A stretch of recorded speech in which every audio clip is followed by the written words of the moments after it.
Party में बाजी रात भर रही मौज में यार सहर। विश कर भोजपुरी किंग के जन्मदिन बाटे पवन सिंह के। विश कर भोजपुरी किंग के जन्मदिन बाटे पवन सिंह के।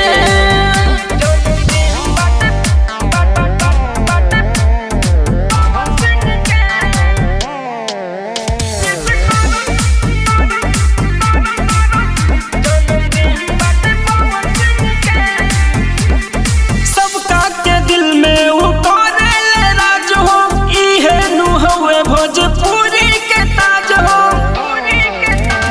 साल भपाया सुनहराई माका मारल जाई डीजे फल रबे पचका।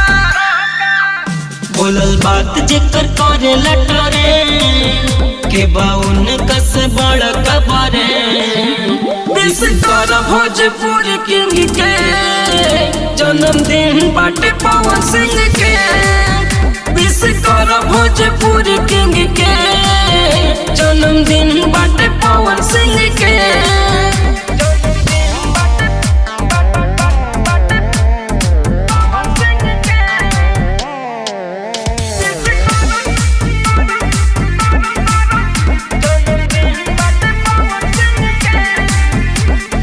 ऊपर से नीचे सब लोग झाड़ के पटे पाए बाबू पावर स्टार के।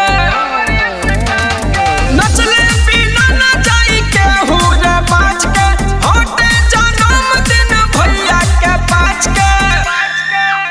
लग जाओ भैया हमारो उमर कहे सोनू सरफराज रात भर। विश कर भोजपुरी किंग के